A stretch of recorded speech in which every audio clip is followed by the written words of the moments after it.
Olá, meu nome é Diego.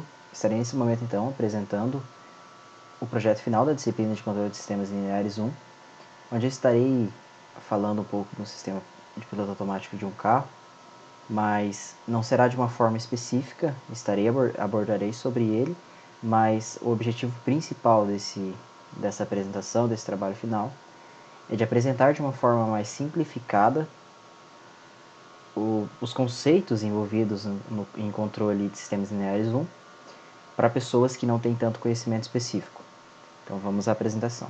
Primeiro é interessante analisar, entender, o que significa malha aberta e malha fechada, porque malha fechada é essencial quando a gente trabalha com sistemas de controle. Então vamos para um exemplo. Eu quero que a temperatura seja 17 graus em um ambiente. Então o que eu faço? Vou lá e utilizo um ar-condicionado, e coloco a temperatura para 17 graus pelo controle remoto. Beleza. Então, eu vou ter uma temperatura de 17 graus Celsius após um tempo, nesse cômodo que eu estou. Tá, mas passou um tempo e entrou mais pessoas na sala e agora a temperatura não está mais 17 graus. E aí? Bom, por que aconteceu isso? Porque esse ar-condicionado ele não tem um ajuste automático de temperatura. Esse sistema, então, provavelmente esse ar-condicionado é um mais antigo, que não tem um sistema de realimentação e que não tem sensores que são utilizados para medir a temperatura no ambiente e se essa temperatura mudar, ele ajusta os parâmetros internos lá do ar-condicionado, do sistema do ar-condicionado, e faz com que esse ajuste leve a temperatura do ambiente para 17 graus, Então ele, digamos assim, resfria mais para que a temperatura seja 17 graus. Então, se a gente tem um sistema que é malha aberta, um ar-condicionado que é malha aberta, a gente não consegue ajustar esse ajuste automático, Então, isso é bem interessante, entender dessa forma. Então, em resumo, o que seria? Um sistema em malha aberta, ele não é capaz de rejeitar perturbações externas. Por que não é capaz? Porque se entra mais pessoas e aumenta a temperatura ambiente, se tem mais pessoas ali, a pessoa tem um calor humano e uma temperatura ali, de cada pessoa, e se começa a aumentar a quantidade de corpos no ambiente, vai diminuir a circulação, e vai aumentar a temperatura ali. Então, o que acontece? Se a gente tem um sistema que é realimentado, um sistema em malha fechada, a gente consegue rejeitar essas perturbações, porque o sistema ele vai se reajustar para que a gente chegue naquele set point, naquele valor que a gente quer que fique, Então, normalmente se utiliza sensores, na malha de realimentação, como eu havia dito, por exemplo, um sensor de temperatura. E um sistema em malha fechada ele permite que se utilize controladores e compensadores, que são esses... É isso a ferramenta que faz com que a temperatura ela seja ajustada, Ela não fique fixa ali. Então, para um piloto automático de um carro, a gente vai lá, a gente quer que a velocidade vá para 100 km por hora. Então, o que a gente faz? Pisa lá no acelerador, ou se for já mais moderno, a gente aperta um botão lá, coloca 100, que tenha um computador de bordo e tudo, A gente vai lá e coloca 100 km por hora. Acelera, acelera o carro, faz com que ele fique a essa velocidade ou um pouquinho mais e coloca lá que a velocidade do piloto automático é 100, referência. Então o nosso carro ele vai tentar se manter em 100 km por hora, mesmo se a gente não acelerar, enfim. Beleza. Então, colocamos 100 km por hora, o carro vai andar 100 km por hora, porque ele tem um sistema de piloto automático. Beleza, coloquei lá 100 km por hora. E se a estrada ficar ruim? E se ficar com um pouco de depressão ali, alguns buraquinhos, alguma coisa assim que causem maior atrito e faça com que a velocidade, atrapalhe ali o movimento do carro.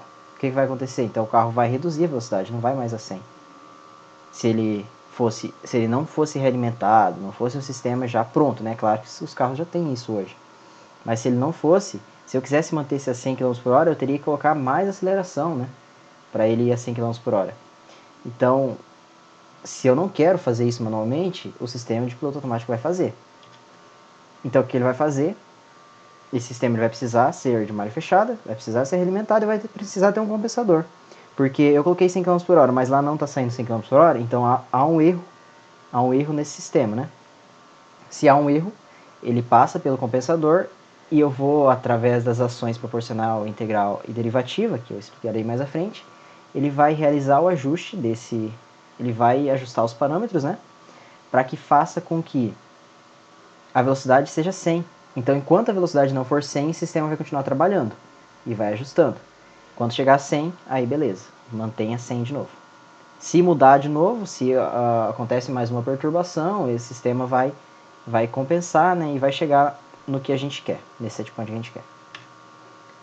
Então, outra coisa que é importante, o que é a modelagem? Né? A gente precisa modelar um sistema para chegar no piloto automático lá, como eu havia dito. O que seria modelar? Então, é representar de alguma forma matemática um sistema da natureza.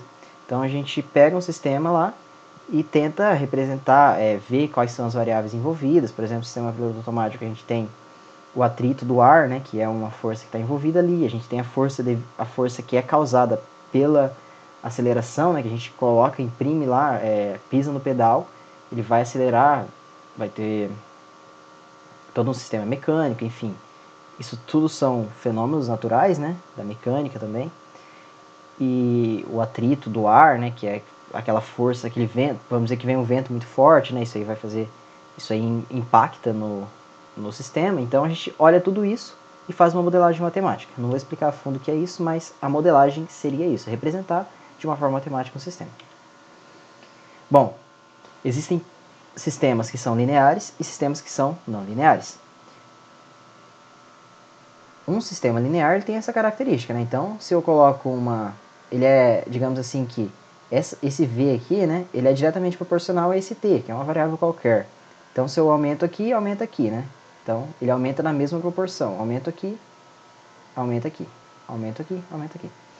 O que acontece com o sistema não linear? O sistema não linear ele não é bem assim, né? Então a gente aumenta aqui, aumenta bastante aqui, mas ele não aumenta tanto aqui. Ou a gente aumenta um pouquinho aqui, ele aumenta muito. Então, tipo assim, sistemas lineares e não lineares. Na natureza, o que acontece? Na natureza não existem sistemas lineares. Por quê? Não é que não existem, mas na maioria dos casos, digamos assim, 99% não é linear. Mas a gente tem faixas de linearidade dentro dos sistemas, né? Então a gente consegue trabalhar nessas faixas e assim conseguir obter os resultados que a gente quer, né? Então, o que são sistemas lineares? Eles são aqueles que obedecem ao princípio da superposição, ou seja, digamos que eu tenho várias entradas em um sistema, né? Então, digamos assim, se eu acelero o carro de uma vez, um pouquinho, ele vai acelerar até 20 por hora. Depois, se eu acelero mais um pouquinho, ele vai acelerar a mais 20 por hora, né? Então, ele vai ficar 40 por hora. E assim vai, né? Se isso aí acontecer, se eu vou acelerando devagar e esse resultado vai saindo lá certinho, proporcional, então esse sistema é linear. Mas se eu acelero 20 e ele sai, tipo, eu aplico uma força que vai gerar 20 km por hora. Então, apliquei lá, digamos que é 10 alguma coisa, 10 Newton. Não tá certo, mas é alguma coisa assim, sabe? Aplico 10 lá, sai 20, beleza. Agora eu aplico mais 10, não sai mais 20, agora sai 30. Ué, mas era para sair 20, saiu mais do que era para sair. Então é porque essa curva, ela não é linear. Então ela não vai ser a mesma coisa que eu apliquei para 10 aqui, se eu aplicar mais 10 ele vai sair mais 10 aqui, sair mais 20 aqui, não é assim, né? Então essa é a característica não linear. Então, essa resposta, né, ela pode ser obtida, esse princípio da superposição diz isso, né, que a resposta do sistema pode ser obtida através da soma dos resultados de cada entrada, como eu expliquei. Na natureza, então, não existem sistemas lineares, digamos assim, na maior parte, né? E como que eu posso implementar um sistema que é não linear? Já que todos são lineares, como é que eu posso implementar? Eu posso linearizar, né, antes, esse sistema, fazendo com que? Fazendo com que, deixa eu só pegar aqui, eu pego então uma curva que é não linear, e o que seria essa linearização? Eu pego aqui uma curva que se aproxima de um range ali, né, de trabalho. Então, de 0 a x1 eu consigo trabalhar com essa reta aqui, que é linear, que dá uma boa aproximação do resultado dessa curva aqui nessa parte, entende? Porque é parecido, né? Vai ter uma diferença? Sim, mas não é tão diferente. Então, eu consigo fazer aproximações matemáticas para fazer com que chegar a uma reta dessa aqui, que tem resultados semelhantes com essa curva. Então, e o que significa linearizar, né? Consiste em uma boa aproximação para uma boa aproximação matemática para uma curva não linear. E tem critérios para isso, né? E esses são critérios matemáticos, são algumas coisas matemáticas aí. Estabilidade. O que é um sistema estável? Sistema estável é aquele no qual a resposta tende a zero à medida que o tempo passa. Nossa, a resposta natural do sistema. O que é a resposta natural? São aquela, digamos assim, o que eu não estou causando. Então, por exemplo, se eu imprimo uma força, se eu piso lá no pedal do acelerador, eu quero que ao longo do tempo, a única coisa que impacte na velocidade do carro seja essa força, né, que eu estou pisando ali no acelerador. Eu não quero que o sistema, que tenha alguma coisa no sistema lá que mude essa resposta. Eu quero que somente a pisada no acelerador faça isso. Então, essa resposta que o sistema tem, que é interna dele, que é interna dos parâmetros dele, ela tem que ir para zero lá no infinito. Lá no infinito, quando o tempo passa, depois de muito tempo passado, eu quero que só a força que eu aplico haja. Então, se isso acontece, eu tenho um sistema estável. Tá, mas o que significa? Então, beleza, é isso que eu entendi, né? É isso que eu expliquei anteriormente. Mas espera aí, tem sistemas que esses sistemas eles podem ser estáveis de duas formas, bibo e assintoticamente. Nossa, mas que palavra é essa? Não sei o que é bibo e assintoticamente. De uma forma simplificada. A estabilidade bibo, ela quer dizer que a gente olha para a entrada e para a saída do sistema, né? Então, eu só estou olhando, se eu aplico tanto ali de velocidade, de força no pedal, eu quero que saia tal velocidade. Essa relação é uma relação que depende somente da entrada, né? Sim, então beleza. Se eu aumento a entrada, ele vai aumentar a saída. Só que vai ter limite, né? Eu preciso que isso tenha limite. Eu não posso aplicar velocidade eternamente, né? Se eu for pisando no acelerador e nunca sem fim, essa velocidade vai sem fim. E pensa, e o carro tem uma velocidade muito grande lá? Não pode, né? Então isso não pode acontecer. Se isso acontecer, o sistema é instável. E assintoticamente, o que é? Isso aí já tem mais a ver com os parâmetros internos lá do sistema. Então, eu vou olhar, se eu estou olhando matematicamente, eu vou ter que olhar os zeros do sistema. São as coisas mais sofisticadas, assim, mais complicadas um pouco de entender, mas tem mais a ver com o sistema lá dentro do sistema. A gente está olhando lá para dentro. O que acontece? Na prática, para implementar, eu preciso que o sistema ele seja estável assintoticamente, ou seja, internamente. Lá dentro ele precisa ser estável. Se ele for instável lá dentro, ele vai ser estável lá fora, olhando só para as entradas e saídas, né? Tá, mas como é que eu sei se o sistema é estável? Então a gente tem métodos, como o critério de Routh-Hurwitz, que é a tabelinha, o de Naigeast, que a gente trabalha lá na resposta da frequência, um pouco mais complicado, e a análise temporal, que a gente olha lá no infinito o que está acontecendo, depois que passou muito tempo, né? Não vou explicar muito a fundo, mas esses são algumas formas de verificar se o sistema é estável.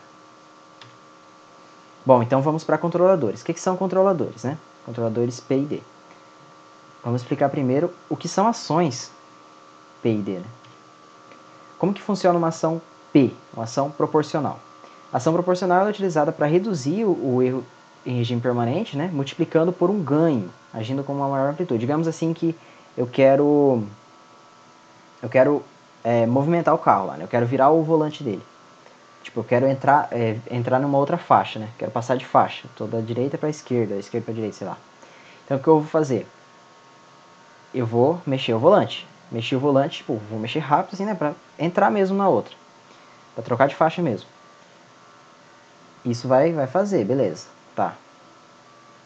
Só que isso é rápido, né? Pode acabar que eu viro o volante, ele vai embica muito e acaba saindo da pista, né? Então tem que tomar cuidado com essa ação proporcional. Se eu aumento muito, vai dar problema, né? Então eu tenho que medir ali, fazer uma ação mais ou menos que vai ocasionar o que eu quero. E uma ação integral? Essa ação integral é tipo, cheguei lá, beleza, movi, agora o carro está indo para aquela faixa, mas eu não quero que ele vá tanto, então o que eu faço? Diminuo um pouco. Então eu viro o volante um pouquinho para o sentido contrário, né, para fazer com que ele fique na onde eu quero que fique. Ele passou do ponto, então eu tento corrigir isso. Essa ação integral. E uma ação integral, ela deixa o sistema mais lento, né? Porque eu fico querendo corrigir ali. Se eu fico querendo corrigir demais, acaba que demora para mim chegar no ponto que eu quero, né? E uma ação derivativa. O que é uma ação derivativa? Ela fornece ao sistema uma ação antecipativa. Se eu vejo que eu estou virando lá o volante, estou indo para outra faixa, mas estou indo muito rápido, o que é essa ação derivativa? Ela impede, então ela faz com que eu diminua ali para não fazer isso tão rápido, né? Então não deixa eu ir tão rápido para onde eu estou querendo ir e acabar saindo do objetivo, né? E além disso ele melhora o transitório do sistema, que é tipo essa parte que eu estou movimentando. O que é o transitório? É até chegar lá onde eu quero. Eu quero que o carro fique na faixa do meio, digamos assim, vamos dizer que tem 3 faixas, eu quero que ela fique no do meio. Quando eu chegar na faixa do meio alinhadinha, eu cheguei lá no meu regime estacionário. Enquanto eu não cheguei, que eu estou só me movimentando, esse é o regime transitório. Eu posso utilizar eles individualmente, mas eu também posso combiná-las e utilizar uma proporcional integral, né? Utilizar rápido lá, corrijo. Então, vamos mostrar um controlador PID na prática. Como é que funciona, né? Isso aqui é um exemplo de um pêndulo, tá? De um pêndulo invertido, que ele não funcionaria na vida real sem controlador. Vamos rapidinho só ver como é que ele funciona mais ou menos. Olha lá, tá vendo? Esse aqui o pêndulo está para cima, se ele fosse para baixo ele tenderia a ficar parado aqui, né? Mas aqui ele está para o lado do sentido oposto. Na verdade, isso aqui não existiria sem o controlador, né? Então esse controlador ele faz com que quando o pêndulo está querendo cair, ele ajuste para jogar para cá. Se eu movo ele, ó, olha aqui, ele volta para onde eu estava, entendeu? Bem interessante. Isso aí, então, sem o controlador PID seria impossível de fazer.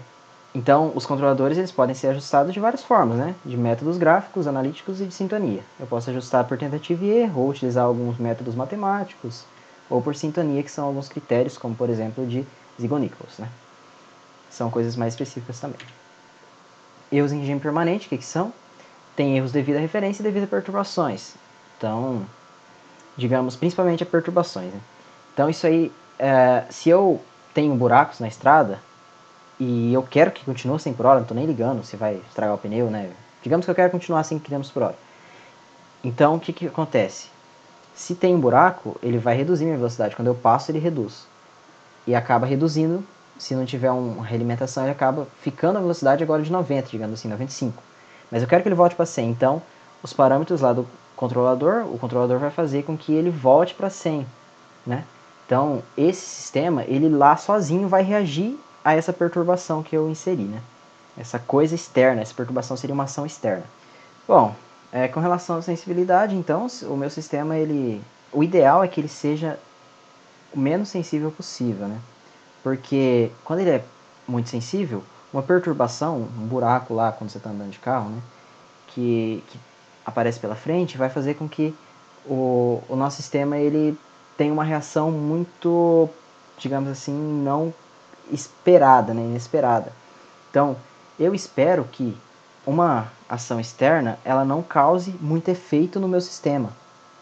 Se o meu sistema consegue rejeitar essa perturbação, essa ação externa, de uma forma que não prejudique a minha resposta, né, ou seja, o que eu quero chegar, então esse sistema meu possui uma boa sensibilidade.